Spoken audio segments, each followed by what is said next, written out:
Ada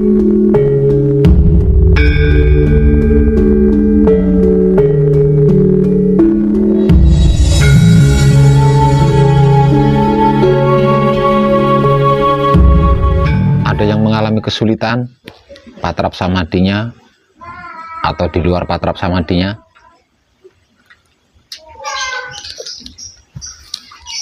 Ada enggak? Ada Pak. Oh, jenengan? Tuhan gemeter kemeringat dan Oh, ya. Di patrap apa itu? pada Mijil Sampurno. Patrap Mijil Sampurno. Oh, ya enggak apa-apa lah. Yang seusia itu kan dosanya banyak banget. Nah, itu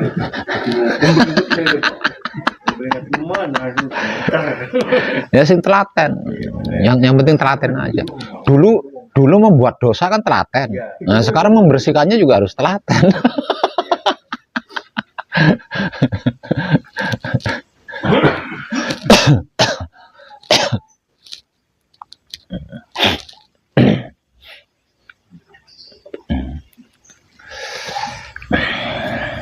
Kalau itu bukan kesulitan namanya apa pakai ya, itu bukan kesulitan, tapi karena memang itu prosesnya, ya, prosesnya. Yang lain ada enggak?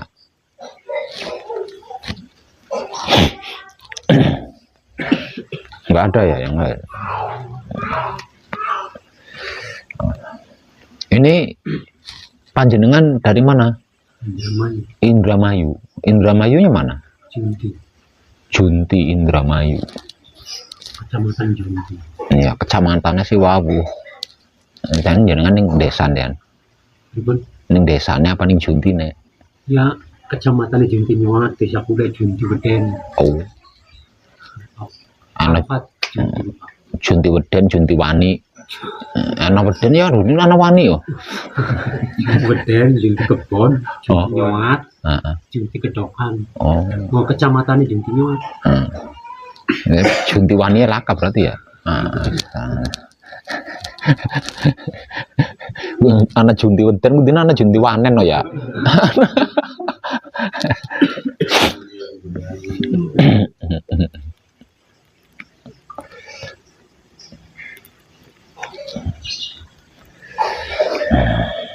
Ada losor mana ya? Losor pimpen sih. Patrap. Anu limpang. Priben apa? Boyoke tak, men. Sikile ora kuat sila suwe. Iya. Iya ora kuat suwe silae. Ya berarti ana masalah, ya ana masalah. Ya setitik dipertahankan ya. Aja nyerah terus. Jadi kalau mengalami seperti itu sekali-kali harus dihadapi ya, jangan nyerah terus ya. Sekali-kali nyerah enggak apa-apa, kalau nyerah terus menangnya kapan? Kalau mengalami seperti itu ya ada kalanya nyerah, ada kalanya dihadapi dengan gentleman ya. Berani melakukan kan harus berani bertanggung jawab. Apa yang dialami ketika gembleng itu adalah akibat dari apapun yang kita lakukan dulunya. Jadi harus berani menghadapi, harus berani bertanggung jawab di situ. Supaya selesai, supaya tersempurnakan. Jadi jangan nyerah terus. Dulu waktu melakukan yang macam-macam nggak pernah nyerah ya, nekat terus.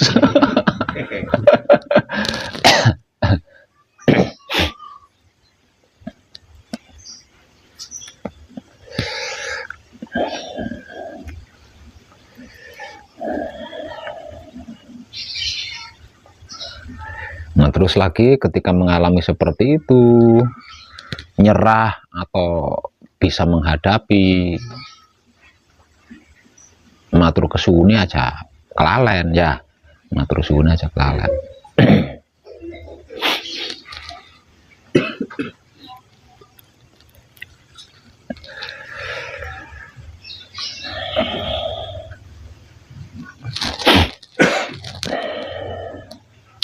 Kadangan kita malam ini masih tetap seputar cara praktek atau teknik-teknik praktek laku suci menuju abadi, melanjutkan malam kemarin. Namun dengan masakan yang berbeda.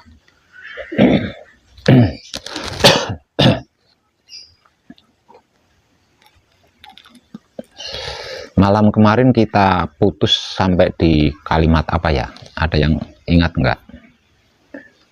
Kalau enggak salah ini ya, Pak Web, bagaimana caranya merubah air biasa menjadi air yang bisa mengobati berbagai macam penyakit gitu kayaknya ya. Terus Sama utang, Pak. Pak Web, bagaimana caranya agar supaya usaha kita, bisnis kita, ya, dagangan kita bisa menghasilkan hasil yang melimpah ruah dan ada lebihnya untuk berbagi kebahagiaan dengan sesama makhluk hidup. Dua itu kayaknya dua. Kalau utang kan sudah diungkap malam kemarin.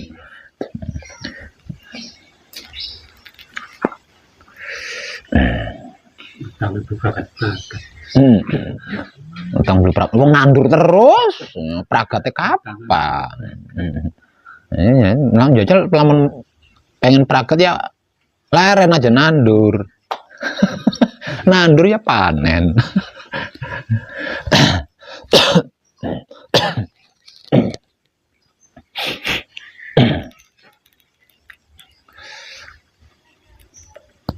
Secara simpel sama, tetap sama sampai kapanpun, caranya, tekniknya, prakteknya tetap sama. Namun kali ini saya akan mencoba untuk mengemasnya dengan beda.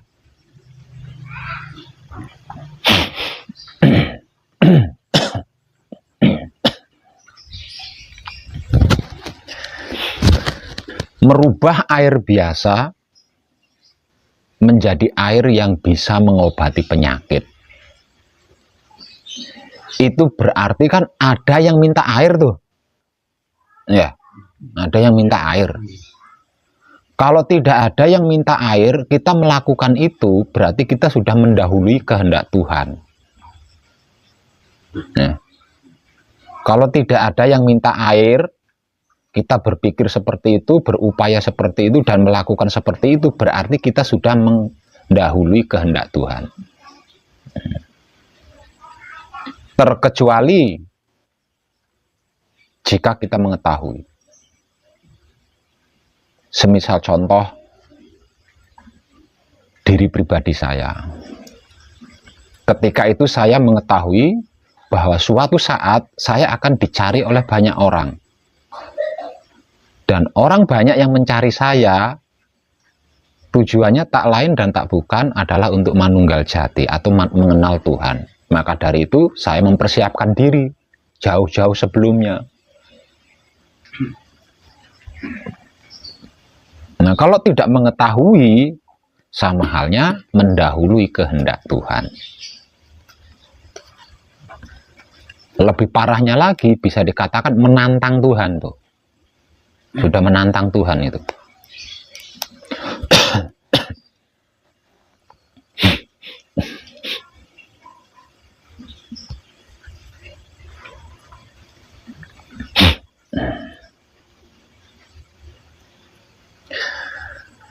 Sedangkan cara atau teknik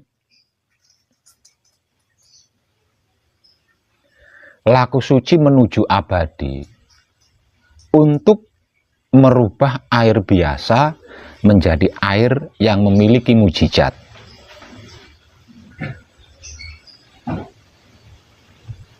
Sehingga bisa menyembuhkan berbagai macam penyakit. Semisal contoh, tapi ini terlepas dari sebuah profesi ya. Jadi jangan sekali-kali menganggap mengobati penyakit itu adalah sebuah profesi ya. Itu sudah luput itu.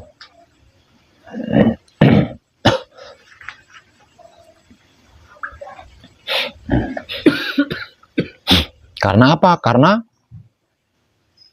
mengobati penyakit, entah itu secara medis maupun non medis, kalau dianggap sebuah profesi, kita akan melakukan hal-hal yang dapat menjatuhkan seseorang, kemudian kita timpai tangga pula.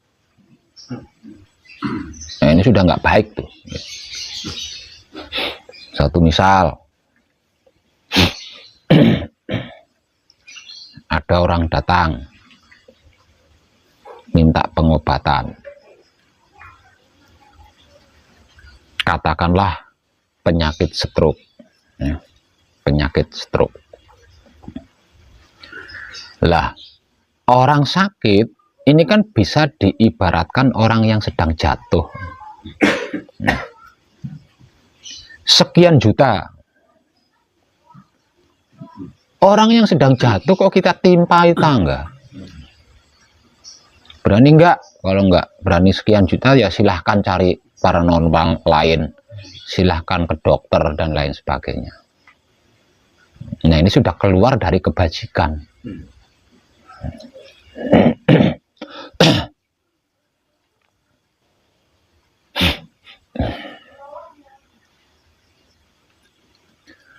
Padahal yang bisa melakukan adalah Tuhan itu sendiri. Yang bisa menyembuhkan adalah pengampunan dari Tuhan. Orang sakit berarti orang tersebut punya salah, punya kesalahan. Entah itu dengan Tuhan, atau dengan sesama makhluk, atau dengan pola hidup. Yang pasti, kalau kita sampai mengalami sakit, berarti kita punya kesalahan di situ. Yang namanya kesalahan ini kan obatnya adalah pengampunan.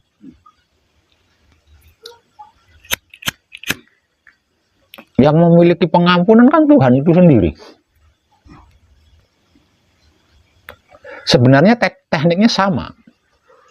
Seperti tata cara praktek laku suci menuju abadi yang sudah saya sampaikan malam kemarin. Nah, ketika di luar rancangan kita, mungkin ada tetangga kita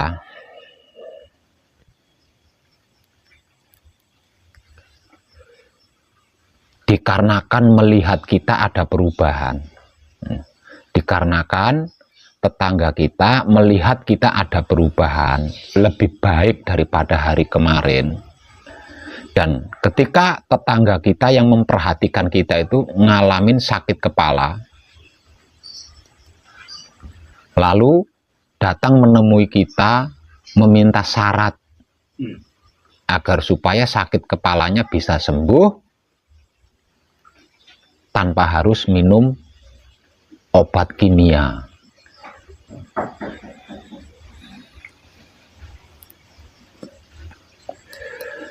Lah, ketika kita didatangi oleh seseorang atau tetangga tadi, pasti ada rasanya lah. Ini kembali di situ ya, pasti ada rasanya.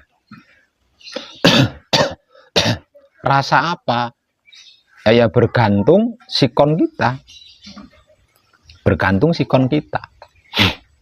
Tetangga kita yang sakit kepala datang minta syarat itu tetangga yang tadinya kita tidak menyukai, apa yang tadinya baik-baik saja sama kita. Ini berbeda loh ya. Tetangga yang tadinya tidak baik-baik saja dan tetangga yang tadinya baik-baik saja, ketika kita dalam laku suci menuju abadi, ini memiliki kesan yang berbeda.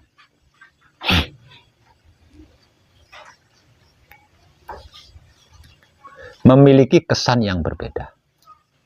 Misal contoh, tetangga kita yang tadinya tidak baik-baik saja, setelah kita dalam laku suci menuju abadi, dan tetangga kita itu mengalami sakit kepala, datang kepada kita, konsultasi kepada kita, meminta solusi agar sakit kepalanya bisa sembuh, ini beda ini. Misal contoh, saiki mumet tekan kene, saurunge mumet, ngecene pol ning aku, nah kan. Ada beda kan? Sudah pasti rasanya juga beda.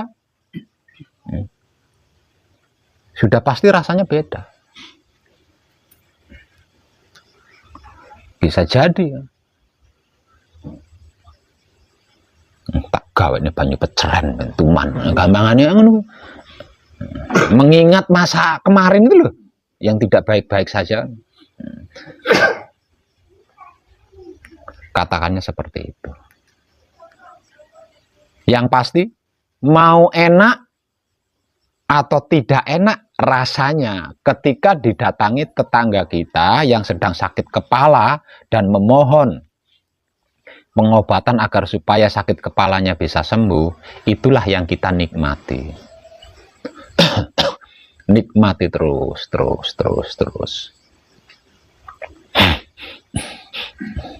Sakit dan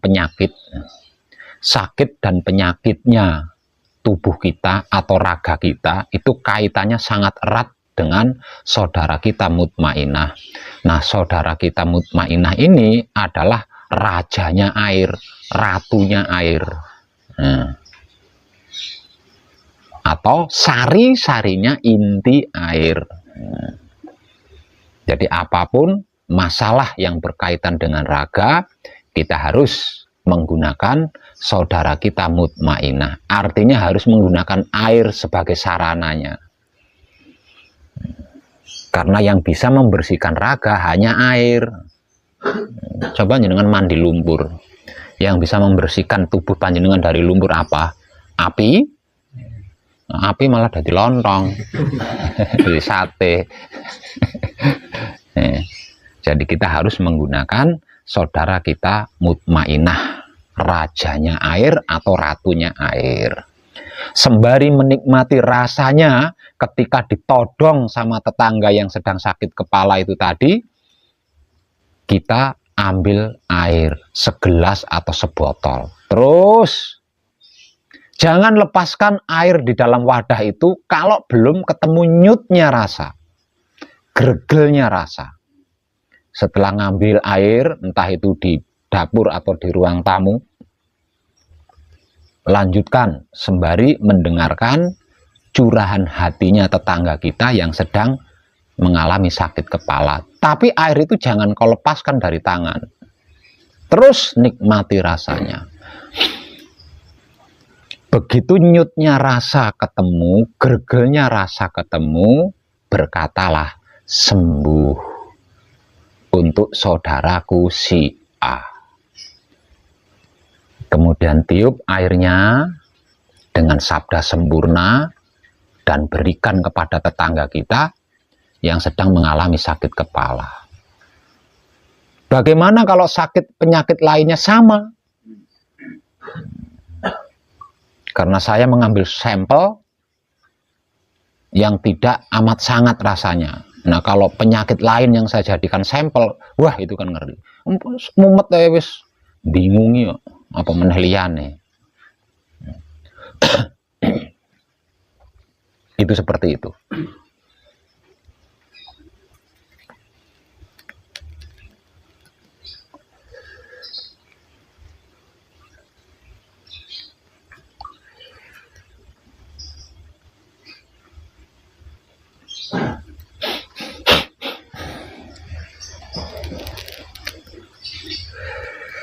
Ketika kita bertemu dengan nyutnya rasa, ketika kita bertemu dengan gregelnya rasa, yaitu rasa, sejatinya rasa atau rasa sejati, sesungguhnya tidak ada bedanya antara makhluk dengan Tuhan, antara hamba dengan Tuhan. Itu sudah tidak ada bedanya. Ketika kita bertemu dengan nyutnya rasa atau gregelnya rasa, yaitu rasa atau rasa sejati atau sejatinya rasa, sesungguhnya kita tidak ada bedanya dengan yang disebut sebagai Tuhan. Artinya ketika kita berada di dimensi itu, lalu nggak ada bedanya dengan Tuhan, bisa kepikir nggak jenengan? Bisa kepikir. Kalau tetangga kita itu sakit kepalanya karena banyak utang, kita akan tahu.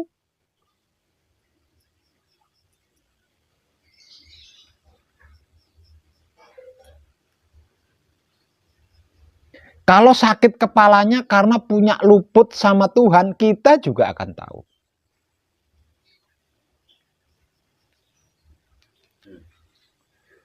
Atau dalam dunia ilmu, sakit kepalanya karena disantet orang, kita juga akan tahu.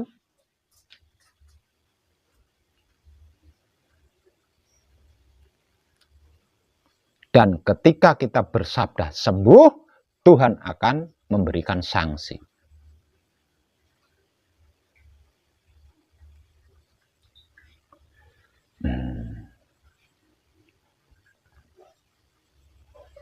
Sanksi apa? Misal contoh, tetangga kita sakit kepalanya itu dikarenakan punya luput sama Tuhan. Kita sabda sembuh. Sembuh. Tapi luputnya kepada Tuhan akan menjadi laku kita.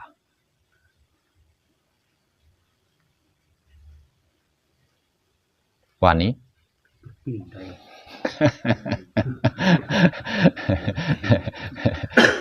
Membersihkan luput sendiri saja nggak telat itu. Ya, membersihkan luputnya sendiri saja, nebus luputnya sendiri saja nggak telati. Apalagi nyambi membersihkan luputnya orang lain, orang rogoh rempelo.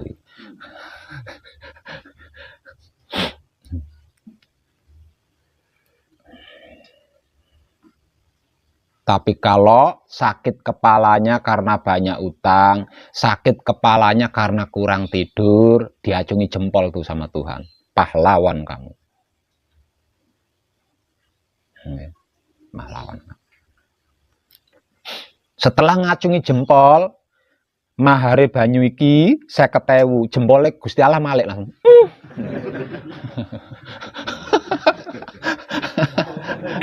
Langsung malik ini.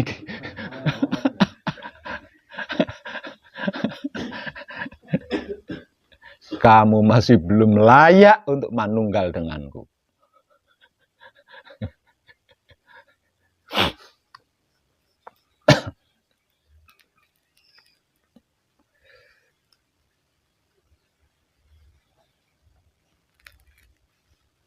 Bisa paham nggih? Mau jadi tabib, silakan. Asalkan berani. Berani apa? Nanggung risikonya tadi. Sesungguhnya menjadi dokter, menjadi dukun pengobatan, menjadi tabib, atau sangkal putung dan lain sebagainya itu tidak gampang. Karena apa? Karena si pelaku harus mengetahui asal-usul kejadian dari yang diderita. Ini kaitannya dengan Tuhan, apa dengan dirinya sendiri, apa dengan tetangga. Ini harus punya ilmu ini. Kalau belum punya ilmu ini, kok wani-wani berdiri sebagai pengobatan, wah siap-siap aja kesampar kesandung. Nah ini tidak semua paranormal, tidak semua dukun, tidak semua dokter, tidak semua sangkal putung menguasai pengetahuan ini. Karena apa? Karena untuk menguasai pengetahuan ini dibutuhkan sains, dibutuhkan pencerahan, dibutuhkan kebersihan diri. Kalau dirinya tidak bersih, bagaimana mungkin? Bagaimana mungkin bisa mengoreksi orang lain? Mengoreksi dirinya sendiri saja? Mbuh.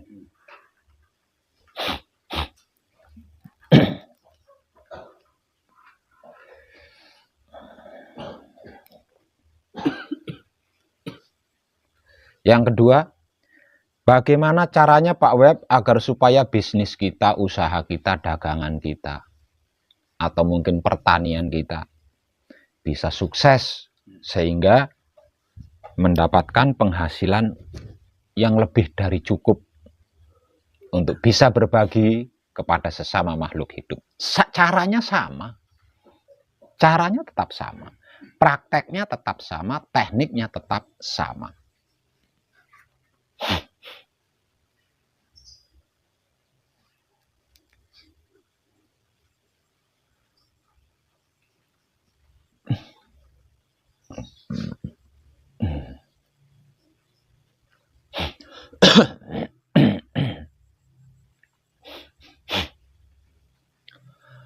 Lakune putra kuwi kesampar kesandung. Ana kalane diidep, ana kalane diidoni. Ning aja uwas sumelang. Sambata rasa. Ing kono ana nyut. Rama bakal ngerampungi. Itu adalah firman Tuhan. Okay. Yang arti maksudnya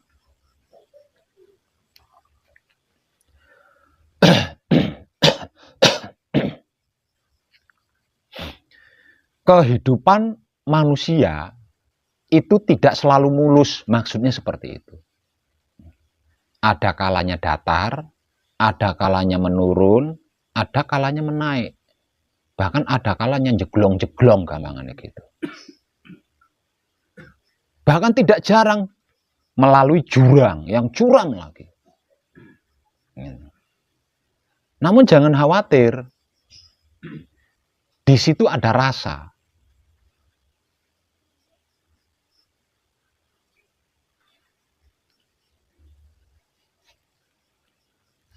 Sambata rasa. Maksudnya galilah rasa. Di dalam aula tempat istirahat di sana ada tulisan saya. Galilah rasa yang meliputi seluruh tubuhmu. Karena di dalam tubuhmu ada firman Tuhan yang bisa menjamin sambata rasa. Galilah rasa. Di situ ada nyut. Di situ ada aku. Nyut yang dimaksud itu aku. Gusti Allah Tuhan maksudnya. Dan aku yang akan melakukan. Nah, kalau Romo itu sendiri yang melakukan, ada nggak yang tidak kita ketahui? Kalau Romo sendiri itu yang melakukan, ada nggak yang kita nggak bisa? Lawang bukan kita yang melakukan.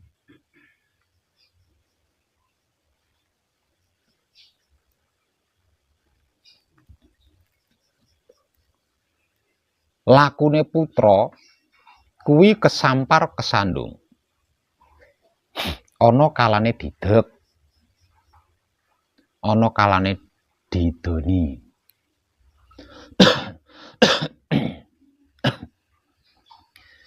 Ning aja uwas sumelang. Sambata rasa. Ing kono ana nyut. Rama bakal ngerampungi. Kehidupan manusia itu tidak selalu datar, tidak selalu mulus. Artinya kita akan melalui beraneka ragam macamnya. Ada kalanya datar, ada kalanya menurun, ada kalanya naik, ada kalanya jeglong-jeglong, ada kalanya jurang, ada kalanya nyebrang.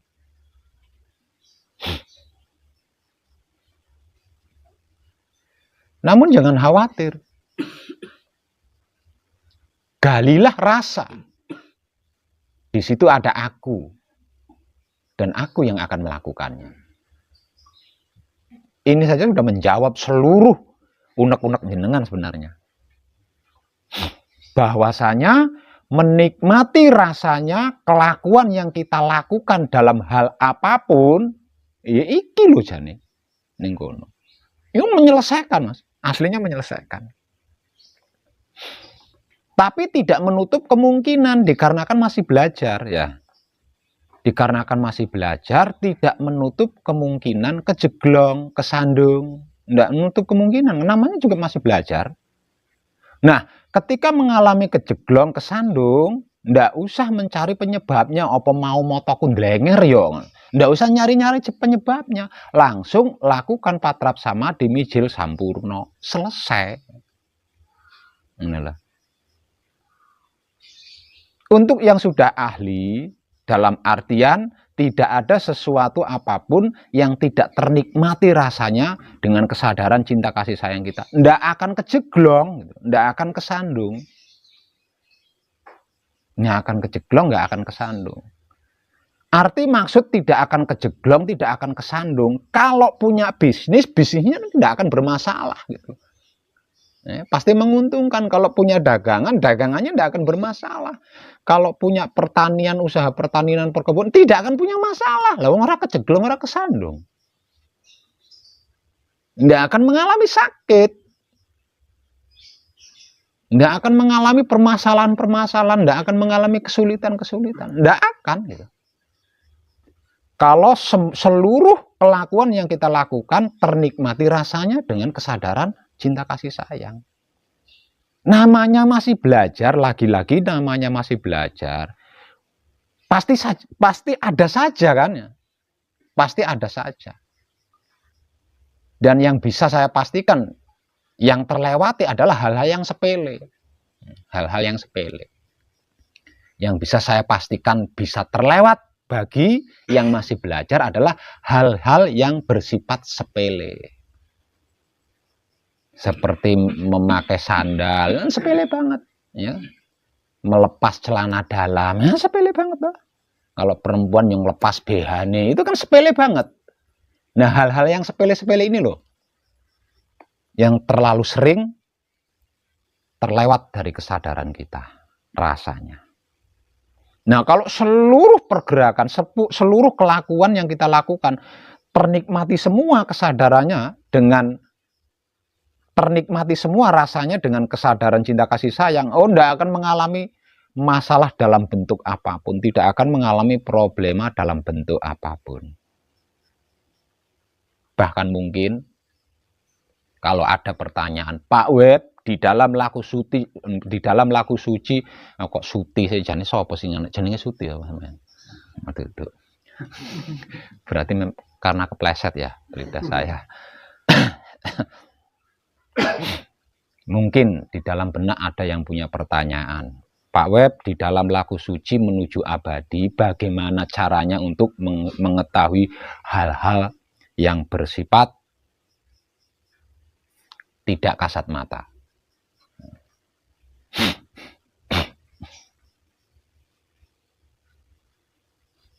Nah, mayoritas tentang hal ini kan dibutuhkan fak ya. Kalau bukan faknya, kalau bukan takdirnya, kalau dalam bahasa spiritualnya, kalau bukan takdirnya mengetahui, kalau bukan takdirnya tidak akan bisa melihat hal-hal yang tidak kasat mata, itu tidak akan bisa kalau bukan takdirnya.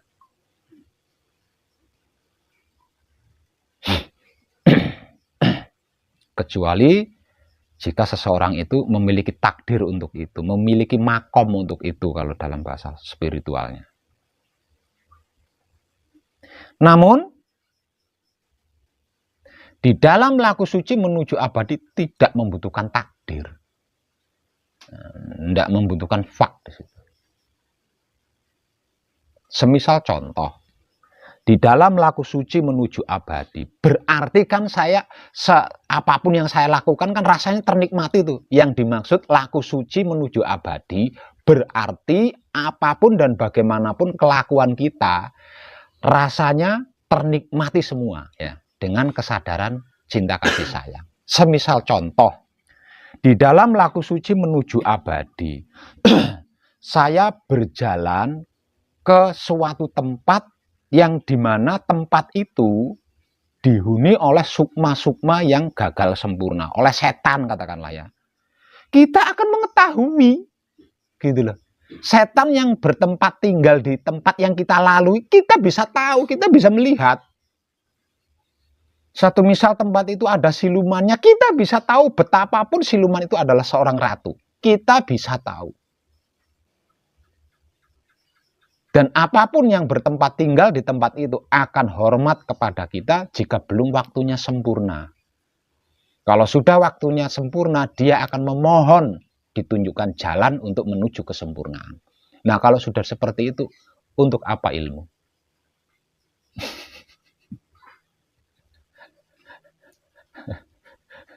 Ya?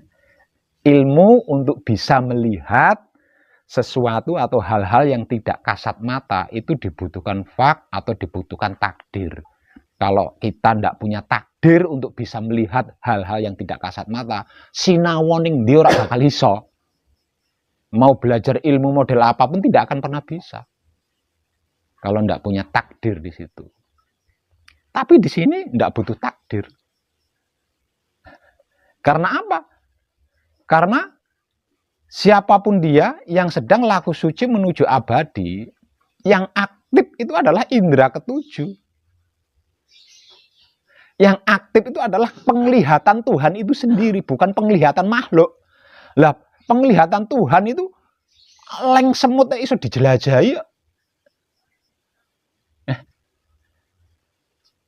Tidak ada satupun makhluk yang bisa sembunyi dari penglihatan Tuhan.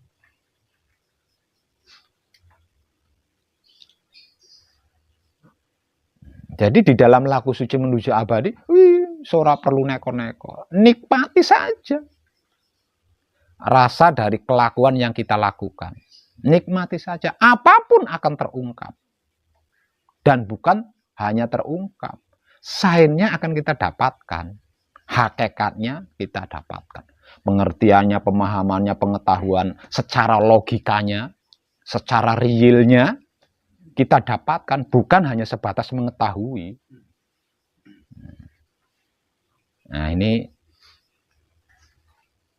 kalau diistilahkan spiritual adigang adigungnya, itu loh kehebatan laku suci menuju abadi.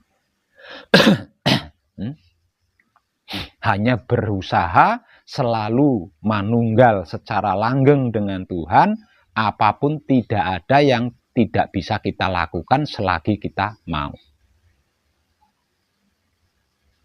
Nah, dengan ini sebenarnya saya tidak perlu lagi memberikan contoh-contoh praktek dengan menggunakan berbagai macam sudut pandang. Itu tidak perlu lagi kan sebenarnya. Di sini aja udah terjawab semua di situ. Udah terjawab semua. Namun untuk yang masih dalam tahapan belajar, nah ini yang sering menjadikan kemomoran tuh di sini. Yang sering momori pelaku yang masih dalam tahap belajar itu di sini. Jadi ketika